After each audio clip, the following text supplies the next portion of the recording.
Assalamualaikum dan salam sejahtera. Saya Hafiz Omar. Hari ini hari Rabu 20 Mei dan hari ini kita akan menganalisis carta euro dan pound Britain untuk menilai potensi hala tuju pasaran.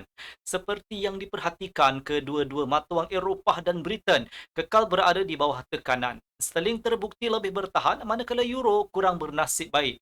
Walaupun data pasaran buruh United Kingdom mengecewakan, pound berjaya kekal stabil semalam sekaligus mengekalkan potensi untuk pulih selepas pembetulan kecil.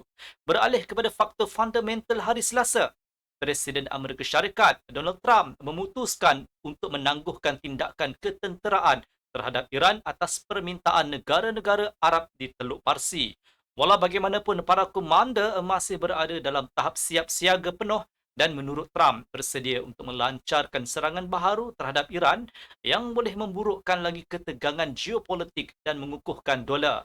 Naib Presiden Amerika Syarikat JD Vance menyatakan semalam bahawa Iran mahu mencapai perjanjian sambil mengakui bahawa cita-cita nuklear Tehran kekal sebagai garisan merah bagi Washington. Selain itu, White House telah mengemukakan satu cadangan balas baharu yang bertujuan untuk mencapai perjanjian damai nuklear, namun Tehran tidak berniat untuk melepaskan cita-citanya. Kebuntuan ini menjadi faktor di sebalik rundingan Amerika Syarikat Iran yang masih buntu. Turut menyokong dolar semalam ialah kenyataan daripada Pegawai Reserve Persekutuan, di mana Presiden Fed Philadelphia Anna Paulson menyatakan bahawa sebarang pemotongan kadar faedah memerlukan kemajuan yang konsisten dalam menurunkan inflasi sambil menyokong agar kadar faedah dikekalkan tanpa perubahan. Nada hawkish ini mengukuhkan dolar Amerika Syarikat sekaligus meningkatkan kemungkinan pengetatan dasar moneteri pada akhir tahun ini. Gubernur Reserve Persekutuan Christopher Waller juga menyampaikan ucapan dengan menekankan keperluan untuk mengenepikan inflasi yang berpunca daripada tarif. Kevin Walsh, calon bagi jawatan pengurusi Fed, pula menyentuh rancangan untuk memperbaharui strategi komunikasi Fed dengan mengurangkan jumlah sidang media dan ucapan oleh penggubal dasar kerana menurutnya perkara itu hanya menambahkan ketidaktentuan dalam pasaran. Sekarang mari kita lihat keadaan makroekonomi hari ini.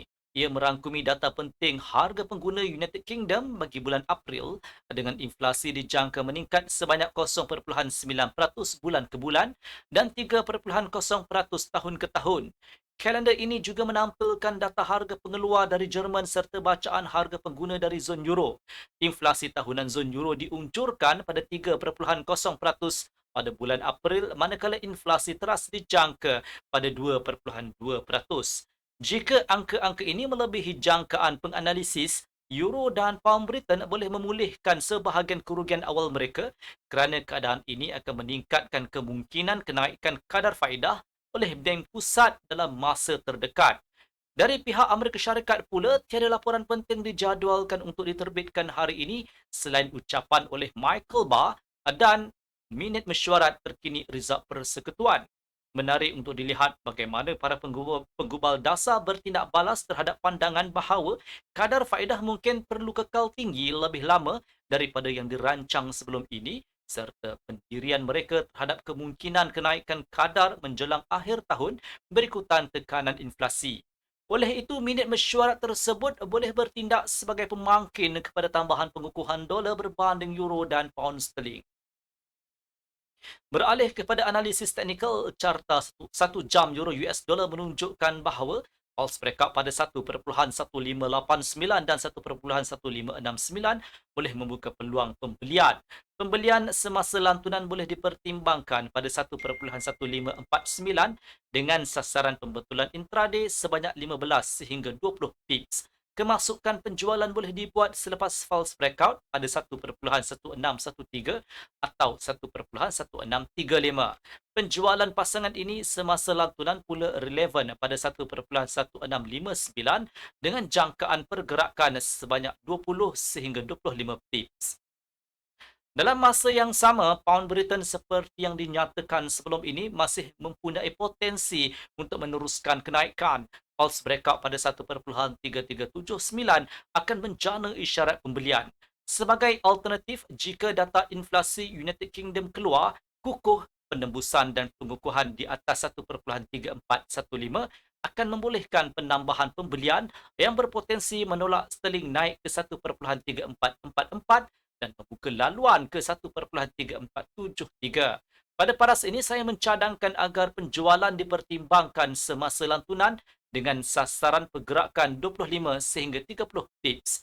Kemasukan penjualan pada 1.3444 dan 1.3415 hanya wajar dipertimbangkan selepas false breakout. Jika angka inflasi lemah, pound boleh susut ke 1.3379. Penembusan di bawah paras ini akan mencetuskan isyarat penjualan yang akan menolak sterling turun ke 1.3344 dan mungkin juga ke 1.3302, di mana pembelian semasa lantunan wajar dipertimbangkan dengan sasaran pembetulan intraday sebanyak 30 sehingga 35 pips.